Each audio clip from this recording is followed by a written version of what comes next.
ശോധനകൾ വരുമ്പോൾ, ഭാരങ്ങൾ പെരുകിടുമ്പോൾ, നിന്നെ കാത്തു സൂക്ഷിച്ചൊരു കാന്തനല്ലോ നിന്റെ ഭാരമെല്ലാം ചുമന്നു. നിന്നെ കാത്തു സൂക്ഷിച്ചൊരു കാന്തനല്ലോ നിന്റെ ഭാരമെല്ലാം ചുമന്നു. ദൈവനാമത്തിന് മഹത്വമുണ്ടാകട്ടെ. ഇന്നത്തെ പ്രഭാത ധ്യാനത്തിനായി വിശുദ്ധ മത്തായിയുടെ സുവിശേഷം 5-ാം അധ്യായം 1 മുതൽ 12 വരെയുള്ള വാക്യങ്ങൾ. ഇന്നത്തെ ചിന്ത ക്രിസ്തീയ ജീവിത ശൈലി എന്നുള്ളതാണ്. യേശു മലമുകളിൽ ഇരുന്ന് ശിഷ്യന്മാരോട് പങ്കുവച്ച ഈ വചനങ്ങൾ ഓരോ വിശ്വാസിയുടെയും ജീവിതശൈലി എങ്ങനെയായിരിക്കണമെന്നതിന് ഒരു മാതൃകയാണ്. ഇവ ലോകത്തിൻ്റെ മൂല്യങ്ങൾക്ക് വിപരീതമായ ദൈവരാജ്യത്തിൻ്റെ മൂല്യങ്ങളെ പഠിപ്പിക്കുന്നു. ഈ ഭാഗത്ത് 8 ഭാഗ്യവർണ്ണനകളാണ് പ്രതിപാദിച്ചിരിക്കുന്നത്. ആത്മാവിൽ ദരിദ്രരായവർ ഭാഗ്യവാന്മാർ. ആത്മീയമായി തങ്ങൾ ദൈവത്തെ ആശ്രയിക്കുന്നവരാണെന്ന് തിരിച്ചറിയുന്നവരാണ് ഇവർ.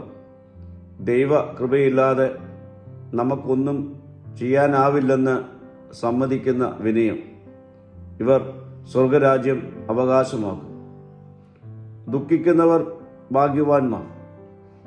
പാപത്തെക്കുറിച്ചും ലോകത്തിൻ്റെ തകർച്ചയെക്കുറിച്ചും ദുഃഖിക്കുന്ന ഹൃദയമുള്ളവരാണിവർ.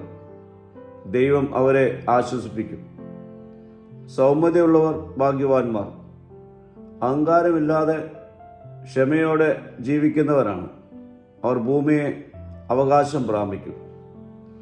നീതിക്ക് വിശന്ന് ദാഹിക്കുന്നവർ ഭാഗ്യവാന്മാർ. ഇവർ ദൈവനീതിക്കായി ആകാംക്ഷയുള്ളവരാണ്. ദൈവം അവരുടെ ആഗ്രഹം നിറവേറ്റും. കരുണയുള്ളവർ ഭാഗ്യവാന്മാർ. ഇവർ മറ്റുള്ളവരുടെ ദയയും ക്ഷമയും കാണിക്കുന്നവരാണ്.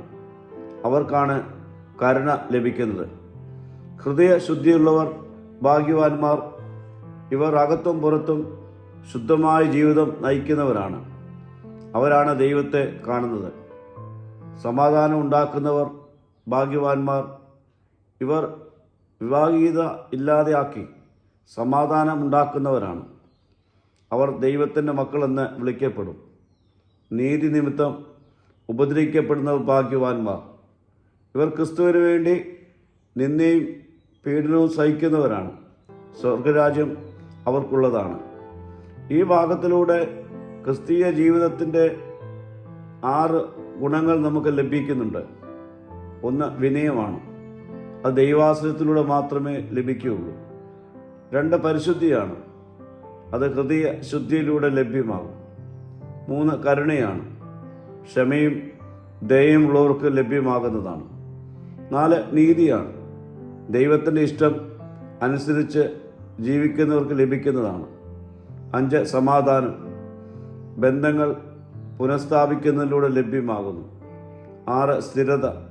ഉപദ്രവങ്ങളിൽ വിശ്വാസം സംരക്ഷിക്കപ്പെടുന്നതിലൂടെ ലഭ്യത. ഇത് നമ്മുടെ പ്രായോഗിക ജീവിതത്തിലെ ഒരു അനുഭവമാക്കി നമുക്ക് പരിശീലിക്കാം. ദിവസേനയുള്ള പ്രാർത്ഥനയിലൂടെയും വചനധ്യാനത്തിലൂടെയും ദൈവാശ്രയത്തെ നമുക്ക് വളർത്താം. മറ്റുള്ളവരുടെ ക്ഷമയും ദയയും കാണിക്കാം. അനീതിക്കെതിരെ ധൈര്യമായി നിലപാടുകൾ സ്വീകരിക്കാം. പ്രശ്നങ്ങളിൽ സമാധാനം സ്ഥാപിക്കുവാൻ ശ്രമിക്കാം.